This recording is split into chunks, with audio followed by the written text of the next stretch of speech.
Continuity and differentiability. तो बच्चों यहाँ से होती है हमारी कैलकुलस की शुरुआत। तो ये चैप्टर हमें आसानी से 7 से 8 मार्क्स लाके देगा अगर हमने चैप्टर को मस्त तरीके से पढ़ा। तो चलो करते हैं इस चैप्टर का रिवीजन कुछ मिनटों के अंदर। हेलो एवरीवन, स्वागत है आप सभी का इस प्यारे से प्लेटफॉर्म साइंस अड्डा पर। मैं हूँ आपकी मैथ्स एजुकेटर नेहा और आज हम कर रहे हैं mind map of continuity and differentiability. अब देखो यहाँ पर दो वर्ड्स हैं, पहला कंटिन्यूटी है फिर डिफरेंशियबिलिटी है। तो शुरुआत करते हैं पहले वर्ड से कंटिन्यूटी से। क्या होता है कंटिन्यूटी? तो किसी भी फंक्शन को कंटिन्यूअस फंक्शन तभी बोलते हैं इफ किसी भी function at x equals to c पर अगर मेरे पास left hand limit, right hand limit and f of c बराबर आ गया। लेफ्ट हैंड लिमिट का क्या मतलब होता है? It means limit extends to c minus f of x। मतलब कि अगर मेरे पास कोई पॉइंट है यहाँ पर c, तो अगर जो x है वो c की तरफ जाने की कोशिश कर रहा है from the left hand side, ठीक है, वो c की तरफ जाने की कोशिश कर रहा है फ्रॉम लेफ्ट हैंड साइड, तो ऊपर हम माइनस लगाते हैं। ये माइनस प्लस माइनस वाला माइनस नहीं है, ये माइनस वो वाला माइनस है जो दिखा रहा है कि हम लेफ्ट हैंड साइड से c की तरफ जा रहे हैं।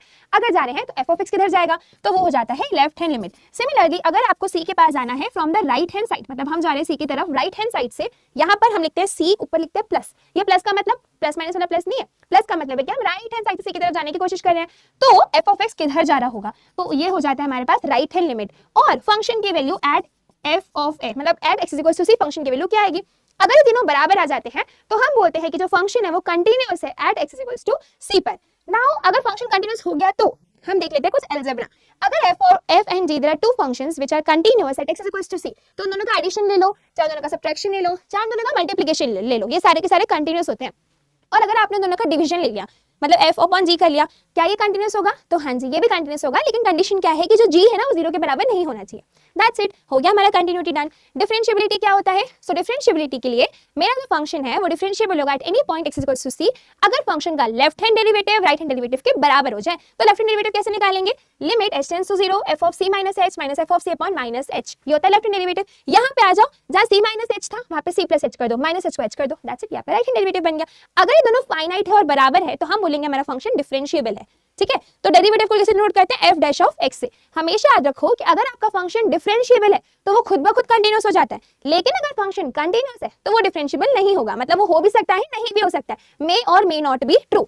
तो ये जो कन्वर्स है वो हो भी सकता है मे और मे नॉट बी ट्रू, ठीक है। अब हम आ जाते हैं अलजेब्रा के ऊपर। तो जैसा हमने कंटिन्यूटी के लिए किया था उसी तरीके से डिफरेंशियबिलिटी के लिए भी है, लेकिन यहाँ पे कुछ रूल्स होते हैं डेरिवेटिव को लेने के। तो अगर f एंड g दो डिफरेंशिएबल फंक्शंस हैं तो f प्लस g का डेरिवेटिव या फिर f माइनस g का डेरिवेटिव कितना होगा? f डैश प्लस और माइनस g डैश, जो भी आपके क्वेश्चन में दे रखा हो। नेक्स्ट क्या हो जाता है? Scalar times f of dash कितना होता है? स्केलर बाहर आ जाता है, f का डैश ले लो। फिर आ जाता है product rule, f into g का डैश करना है। पहले f का डैश किया, g को सेम रखा, प्लस g का डैश किया, f को सेम रख दिया। अगर हमें डिवाइड करना है तो कैसे करेंगे? g को सेम रखो, f का डेरिवेटिव माइनस f को सेम रखो, g का डेरिवेटिव अपॉन g का स्क्वायर। क्योंकि हम यहाँ पे प्रोडक्ट लेते हैं, this is called product rule. यहाँ पे डिवाइड करते हैं इसको क्या बोलते हैं? Quotient rule. चलो अब मेरे पास है आप लोगों के लिए पूरे फॉर्मूलाज की लिस्ट जो कि डिफरेंशिएशन के होते हैं, सो दैट आप जल्दी से इसका रिवीजन कर लो। तो सारे ट्रिग्नोमेट्रिक फंक्शंस हो, चाहे कांस्टेंट हो, चाहे x की पावर n हो, कोई भी फंक्शन हो, आपको इस लिस्ट में उसका डिफरेंशिएशन देखने को मिल जाएगा। वंस हमने ये पूरा पढ़ लिया, सीख लिया, कहाँ पे आना है? हमें चेन रूल पर आना है। चेन रूल क्या होता है? तो देखो, अगर मेरे पास किसी एक फंक्शन के अंदर दूसरा फंक्शन प्रेजेंट है, ठीक है, एक फंक्शन के अंदर दूसरा फंक्शन है, तो उसको हम बोलते हैं कॉम्पोजिशन ऑफ अ फंक्शन, और इसी फंक्शंस को हम कॉम्पोजिट फंक्शन भी बोल सकते हैं। तो अगर कॉम्पोजिट फंक्शन का डिफरेंशिएशन लेना हो तो कैसे लोगे आप? देखो, अगर हमारे पास सपोज f ऑफ x है sin x sin of cos of x square, देखो sin के अंदर एक और फंक्शन है, cos के अंदर भी एक और फंक्शन है, तो क्या करेंगे हम? एकदम सिंपली पहले हम ध्यान देंगे बाहर वाले फंक्शन की तरफ। जैसे मेरे पास है sin, तो sin इस पूरे को थीटा मान लो, तो sin थीटा का डिफरेंशिएशन क्या होता है? cos थीटा, तो मैंने लिख लिया ये cos थीटा।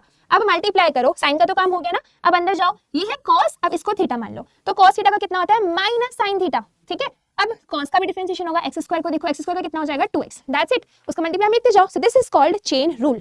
तो हमने देख लिया कि अगर मेरे पास किसी एक फंक्शन के अंदर दूसरा फंक्शन है, उसके अंदर दूसरा फंक्शन, तो उस केस में डिफरेंशिएशन कैसे करते हैं। नाउ हमारे पास यहाँ पे कुछ और टाइप्स आ जाते हैं डिफरेंशिएशन को सॉल्व करने के, डिपेंडिंग अपॉन कि जो क्वेश्चन है वो किस फॉर्म में दे रखा है। अगर मेरा क्वेश्चन इम्प्लिसिट फॉर्म में, इम्प्लिसिट का क्या मतलब होता है? ऐसा फॉर्म जिसमें मैं x और y को अलग अलग नहीं कर पा रही हूँ। For example x y square plus sine x equals to y, मैं अलग अलग नहीं कर पाऊंगी ना, इसमें मैं कुछ भी कोशिश कर लूं, y इज इक्वल्स टू मैं फंक्शन को नहीं लिख पा रही हूँ, तो हम कैसे सॉल्व करेंगे? मैंने लिख दिया दोनों का डिफरेंशिएशन। अब यहाँ पे ले लो प्रोडक्ट रूल, तो x को सेम टू सेम लिखा, फिर y स्क्वायर का डिफरेंशिएशन कितना होगा? देखो ये हो जाएगा 2y, और फिर यहाँ पर चेन रूल के कारण dy by dx plus y square को सेम टू सेम लिखो, x का डिफरेंशिएशन कितना होगा? 1 के बराबर। यहाँ आ गया sin x का हो जाएगा cos x, और यहाँ पे आ चुका है dy बाय dx। अब यहाँ पे dy बाय dx है, यहाँ पे इसको एक तरफ कर दो, जिसमें dy बाय dx नहीं उसको दूसरी तरफ भेज दो, तो ये आ जाएगा हमारे पास dy by dx into 2xy minus 1 equals to minus y square. Minus cos x, that's it. अब क्या करो, यहाँ पे मैं लिख के दिखाती हूँ। तो ये हो जाएगा dy by d x is equals to, ये आपके पास है यहाँ पर, तो इधर डिवाइड हो जाएगा, तो ये होगा minus y square minus cos x divided by 2xy minus 1। आ गया हमारा डिफरेंशिएशन। तो इम्प्लिसिट फंक्शन का डिफरेंशिएशन हम इस तरीके से फाइंड करते हैं। नेक्स्ट आ जाता है लॉगरिथमिक डिफरेंशिएशन। कैसे यूज करेंगे लॉगरिथमिक डिफरेंशिएशन, क्या होता है? तो देखो, अगर आपके क्वेश्चन में फंक्शन की पावर में फंक्शन आ गया तो हमेशा लॉगरिथमिक डिफरेंशिएशन का यूज करो। इसका मतलब है कि इसका दोनों साइड लॉग ले लो एंड देन सॉल्व कर लो। फॉर एग्जांपल क्वेश्चन आ गया sin x अपॉन x या फिर x अपॉन y, तो कैसे करोगे? देखो फॉर एग्जांपल मुझे इसको सॉल्व करना है, x की पावर x का डिफरेंशिएशन लेना है, तो मैं यहाँ पे ले लेती हूँ, मान लेते हैं late us say u is equals to x की पावर x, दोनों का लॉग ले लो, तो कितना आएगा? log u is equals to log x power x। So this is log u, तो x पावर x का कितना होगा? ये जो ऊपर वाला x है वो बाहर आ जाता है। प्रॉपर्टी पता है ना हमें, log a की पावर n कितना होता है?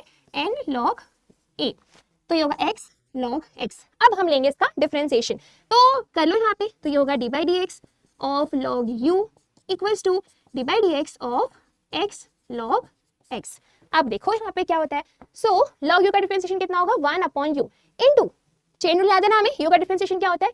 du by d x equals to, x को सेम टू सेम रखा, log x का कितना होगा? 1 upon x, plus log x को सेम टू सेम रखा, x का कितना होगा? 1 के बराबर, तो ये हो जाएगा 1 प्लस log x, यहाँ पे है 1 upon you into D u by d x. अब देखो, अब हमारे पास क्या आएगा, ये जो u है उसको ऊपर भेज दो, तो ये आ जाएगा d u by d x is equals to u into, u क्या है? x की power x, 1 plus log x, that's it. ये आ गया मेरा फाइनल आंसर। ये तो हमें फाइंड करना था, u को मैंने क्या मान लिया था, हमें फाइंड करना था du by dx, that's it. तो इस तरीके से हमें फाइंड करना होगा लॉगरिथमिक फंक्शंस का डिफरेंशिएशन। नेक्स्ट हमारे पास आ जाता है पैरामीट्रिक फंक्शंस। तो पैरामीट्रिक का क्या मतलब होता है? जब x और y आपस में नहीं हो लेकिन वो खुद किसी तीसरे वेरिएबल के टर्म्स में दे रखे हो। फॉर एग्जांपल क्वेश्चन है x is sin t, y is 8t square. अब मुझसे पूछा गया dy बाई dx निकालो, तो कैसे निकालेंगे? तो देखो यहाँ पर dy बाई dx निकालने के लिए हमें करना होता है पहले dy बाई dt और फिर कर लेते हैं हम dx अपॉन dt। तो dy बाई dt मतलब मेरे पास y ये है, इसका डिफरेंशिएशन निकालो विद रिस्पेक्ट टू t, तो a तो कांस्टेंट है, t स्क्वायर का हो जाएगा 2t, इसका निकालो विद रिस्पेक्ट टू t, तो sin t का हो जाता है cos t। That's it, answer आ चुका है 280 अपॉन cos t, ये फाइनल आंसर है। नेक्स्ट आ जाता है हमारे पास सेकंड ऑर्डर डेरिवेटिव या फिर हायर ऑर्डर डेरिवेटिव। तो सेकंड ऑर्डर डेरिवेटिव का सिंपल सा मतलब है, एक बार डिफरेंशिएशन कर लिया उसको फिर से कर लो तो सेकंड हो जाएगा।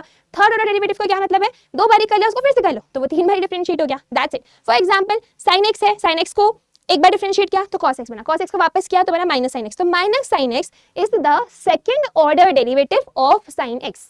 ठीक है, बस इतना ही तो था चैप्टर में and that is it for this chapter. तो बच्चों अगर आपको सेशन पसंद आया हो तो कमेंट में एक हार्ट इमोजी जरूर दे देना। मिलते हैं अगले सेशन में। कीप स्टडीिंग, कीप हंसनिंग, take care everyone, thank you.